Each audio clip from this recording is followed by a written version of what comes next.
Hey everyone, ready for another deep dive. Today we're tackling something you might not know much about, but it's a big deal, especially if you're living with diabetes. Oh, definitely big. And yeah, often overlooked. Exactly. We're talking hyperosmolar hyperglycemic state, or HHS for short. Sounds intimidating. It can be. Think of it like a lesser known but just as serious cousin of DKA.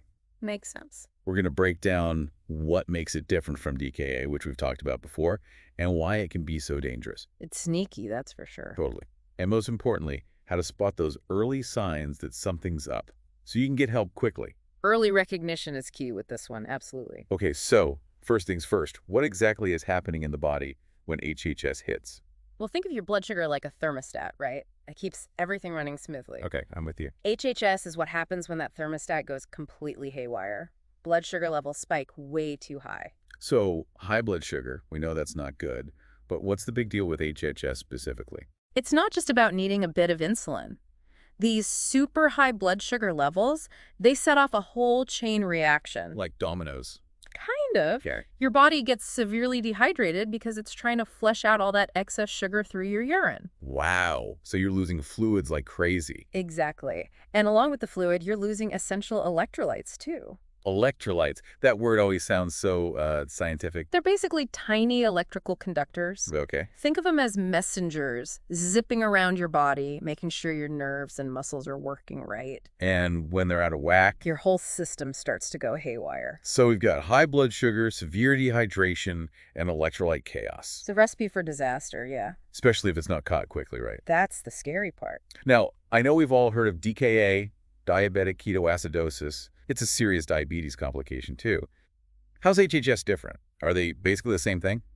They're related for sure, Hmm. but there's a key difference. With HHS, you don't see that big ketone buildup that you get with DKA. Okay, that's important. Ketones, for folks who don't know, are... Think of it like this, two columns, DKA and HHS. Love a good visual. Both involve crazy high blood sugar, right? But with DKA, your body starts breaking down fat for fuel because it can't use glucose properly. Right, because of the lack of insulin. That's it. And that process creates ketones, which make your blood acidic. Dangerous stuff. Very. Now, with HHS, you don't have that major ketone buildup, so the focus shifts to the extreme dehydration and the messed up electrolytes. So two paths, but both can lead to serious trouble. Absolutely. Both life-threatening, if not caught and treated ASAP. So all this being said, who's most at risk for HHS? Anyone with diabetes, or is there a particular group we should be extra worried about? It can happen to anyone with diabetes, but it's most often seen in older adults with type 2. Okay, age and type 2 diabetes, big risk factors. Got it. But What else can kind of throw this system off and lead to HHS? it's usually not just one thing, more like a perfect storm situation. Uh-oh. Doesn't sound good. Well, an infection, like a UTI, can be the trigger sometimes. A UTI. So something not directly related to diabetes can start this cascade. Exactly. And certain meds, like diuretics, those can up the risk of dehydration too. Diuretics help your body get rid of extra fluid. Exactly. Which can be a problem in this case. And I'm guessing any acute illness, pneumonia, even a heart attack, that would make things worse. For sure. Any big stress on the body, illness, surgery, even emotional stress, can make diabetes harder to manage and increase the risk of HHS. Like the body is already working overtime, and then bam, something else piles on. A good way to put it. And then there's how much fluid you're taking in. You know, your body needs water, just like a plant needs water to survive. Right, can't argue with that. If you're not drinking enough, especially when it's hot or you're sick, you're setting yourself up for dehydration. And we know that plays a huge role in HHS. It's easy to forget to drink enough water. I'm guilty of that myself. But for people with diabetes, it sounds like it's extra important. Can't emphasize that enough. One of the simplest, yet most powerful things you can do to protect yourself. So lots of different things at play here. But let's talk warning signs.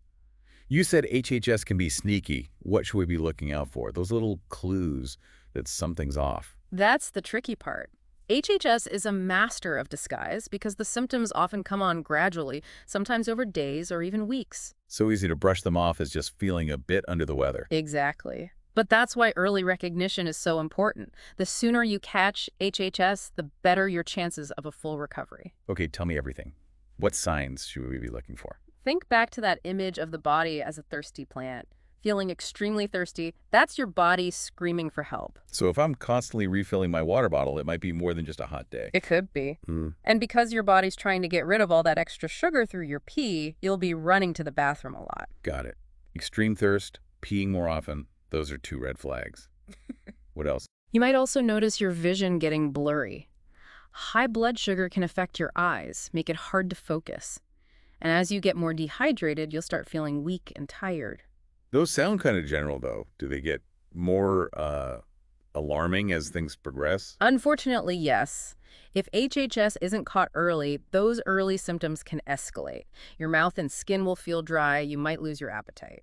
And this is when it gets really serious, right? Yes, because in the later stages, HHS can actually start to affect your brain. Confusion, disorientation, changes in mental state, that's when it becomes truly life-threatening. Wow, that is scary.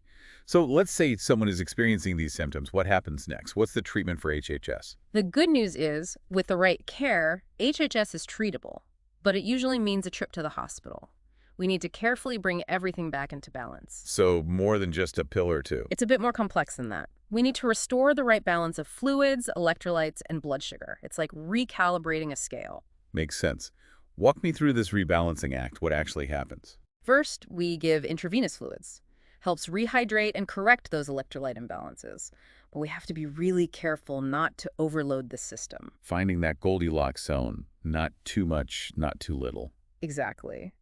And at the same time, you'll get intravenous insulin to bring down that sky-high blood sugar.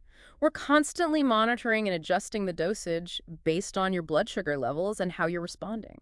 So a personalized approach, tailored to each person. Absolutely. We also replace electrolytes, especially potassium and sodium. Those are crucial for your nerves and muscles to work correctly. We use blood tests to guide us on that. So it's like a multi-pronged attack, taking care of all the imbalances at once. You got it. And of course, we have to figure out and treat any underlying infections or illnesses that might have contributed to the HHS in the first place. Sounds like a complex but well-coordinated effort to get someone back on track. Teamwork makes the dream work, as they say. But with quick action, most people make a full recovery. That's good to hear. Now, switching gears a bit, let's talk about prevention. This is something everyone with diabetes wants to avoid, right? Is HHS preventable, or is it just one of those things that happens sometimes no matter what? You'll be happy to hear that HHS is largely preventable. And that's really empowering. Being proactive and taking charge of your diabetes management is where it all starts. So, sticking to your treatment plan, watching what you eat, taking meds as directed, the basics. All that, for sure. But there's more. Checking your blood sugar regularly is crucial. Like keeping an eye on the gas gauge so you don't run out of fuel. Perfect analogy. Don't wait until you're super thirsty and peeing all the time.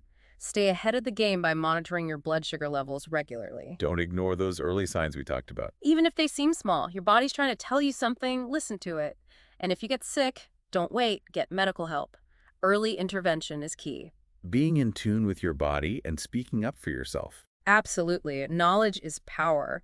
The more you know about HHS, the symptoms, the risk factors, the better you'll be able to protect yourself. And don't forget the power of simple things like staying hydrated. Especially with water. You got it. Now, we've talked about the general warning signs, but sometimes it can be tricky to tell them apart from other things that might be going on. Right. You mentioned HHS being a master of disguise. How can our listeners learn to tell the difference between HHS and other illnesses that might have similar symptoms? Great question. We'll definitely dig deeper into that in the next part of our deep dive. But first, We need a real-life story to illustrate just how important it is to recognize those HHS signs early on. I've got one. Let's talk about John, a 65-year-old guy with type 2 diabetes. He had a close call with HHS. His story shows how easy it is to dismiss those early symptoms as something else entirely. John's story, it really shows how those early HHS symptoms can sneak up on you. He was feeling extra thirsty and going to the bathroom more than usual, just felt wiped out. So nothing too unusual, just kind of like feeling a bit off. Right, like he was maybe coming down with something. But then things got worse. He started getting confused, disoriented. His family noticed he just wasn't acting like himself. So it was his family who realized something was seriously wrong. Thankfully, yes. They knew about the risks of diabetes and knew this wasn't right. They got him to the hospital fast. Sounds like they were right on top of it. Good thing, too. Absolutely. He was diagnosed with HHS and went straight to the ICU. Wow. Really drives home the point of not just being aware ourselves, but looking out for our loved ones with diabetes too. 100%. Early action is so crucial with HHS. Okay, so back to what we were talking about before, how to tell HHS apart from other things. You mentioned UTIs. Could you expand on that a little? UTIs, yeah, those are a common culprit when it comes to mimicking those early HHS signs. Both can cause increased thirst and having to pee a lot. Makes sense. Frequent urination, that's a hallmark of both. So how can you tell them apart? Well, usually with a UTI, you'll have other symptoms alongside those urinary issues, like pain or burning when you pee, Ouch, yeah. feeling like you got to go all the time, and maybe even blood in your urine. You don't typically see those with HHS. Okay, so those extra urinary symptoms are a good clue. It might be a UTI, not HHS. But what if someone has those urinary issues and the extreme thirst, the fatigue? That's when it's really important to see a doctor, get checked out. They can run a simple urine test for a UTI and a blood test to check your sugar levels. Better safe than sorry, especially when it comes to diabetes. Now, any other conditions that can kind of masquerade as HHS in those early stages? The flu, that's another one. Both can cause fatigue, weakness, maybe even make you lose your appetite. It almost sounds like John, thinking he had the flu, wasn't totally off base. He wasn't. But the key difference is HHS will also have those distinct diabetes-related symptoms, like the intense thirst, frequent urination. Right, right. And of course, someone with HHS is going to have very high blood sugar. A blood test will show that. So feeling fluish, but also can't put the water bottle down and constantly running to the bathroom? That's a huge red flag to check your blood sugar and get medical help. Exactly. Early detection and treatment are so important for both HHS and the flu, but for different reasons. You know, the flu you can usually manage at home with rest and fluids. HHS, well, we've talked about what that requires. Definitely. Different levels of seriousness there. Okay, so it sounds like it really comes down to knowing your body and paying attention to those little details. It does. Being aware and proactive is key. You know your body better than anyone. Trust your instincts. Are there any other conditions that kind of overlap in terms of symptoms that we should be thinking about? Believe it or not, even plain old dehydration can have some similar symptoms to HHS. Wait, really? I thought dehydration was pretty straightforward. Thirsty. Drink water. Done. Most of the time, sure. But think about it. Dehydration makes you super thirsty, tired, maybe even dizzy and confused. All things we see in HHS. Okay, that makes sense. So if it's just dehydration, especially during hot weather or after a tough workout, those symptoms should go away once you drink some fluids. Right. But here's the thing. If they don't go away, or if you have diabetes and you're also peeing a lot and your blood sugar's high, then we got to think about HHS. So it's all about being tuned into your body and knowing what's normal for you. Exactly. Self-awareness and being proactive with your health, those are your best tools. We've covered a lot today, the ins and outs of HHS, those tricky symptoms, things that can mimic it. It's been eye-opening. I feel like we've really gotten a good grasp of what HHS is all about, why it's so important to catch it early. Me too. Hopefully our listeners are feeling empowered to take charge of their health and get help when they need it. We focused a lot on the physical side of things, but it's important to remember HHS can take a toll mentally and emotionally too. That's such a good point. Dealing with diabetes, especially something as serious as HHS, it can be a real roller coaster. No doubt, that confusion, disorientation that can come with HHS, that's scary, both for the person going through it and their loved ones. And even after you recover, there can be that lingering anxiety, worrying it'll happen again.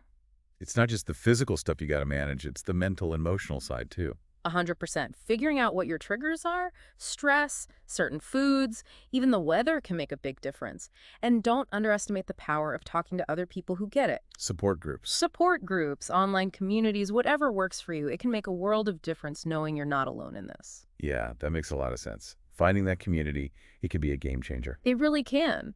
Remember, it's okay to reach out for help. Whether it's your doctor, therapist, friends, family, whoever, don't be afraid to lean on those support systems. It's true. We sometimes forget it's okay to not have all the answers ourselves. Absolutely. We're all in this together, right? Exactly. Now, before we wrap up our deep dive on HHS, I want to circle back to something you mentioned earlier about knowledge being power. The more you understand, the better equipped you are to manage things. Knowledge is power. Totally agree with that. When it comes to diabetes, HHS, being informed means being proactive. Okay, I like that. It means understanding the warning signs, knowing your triggers, and feeling confident you can take action when you need to. So it's not just blindly following doctor's orders. It's about being an active participant in your own health. Exactly. Asking questions, advocating for yourself, making informed choices about your care, that's huge. And that includes taking care of your mental and emotional well-being too, right? 100%. Managing a chronic condition like diabetes, it's tough, physically and emotionally. Let yourself feel those feelings. It's a journey with ups and downs. And don't hesitate to seek support when you need it. Don't be afraid to talk to a therapist, counselor, or join a support group. That's not a weakness. That's taking care of yourself. Couldn't agree more. Mental health is just as important as physical health. This has been so insightful. We've really gotten into the nitty-gritty of HHS, not just the medical stuff, but the emotional, personal side of it all. I'm glad you feel that way. I hope our listeners are feeling empowered to take control of their health and face this with knowledge, confidence, and a little bit of self-compassion. I love that self-compassion. So important. Remember, folks, you are not alone in this. With the right knowledge, the right support, and some good self-care, diabetes doesn't have to hold you back. Well said. Knowledge is power, and taking an active role in your health, that's how you prevent complications and truly thrive with diabetes. Couldn't have said it better myself. That's all the time we have for today's deep dive into hyperosmolar hyperglycemic state. We hope you found this helpful and empowering. If you or someone you love is dealing with diabetes, learn more about HHS, learn about all the resources that are out there. Early detection is key, folks. Stay vigilant, stay informed, and stay connected with your healthcare team. Until next time, stay curious and keep learning.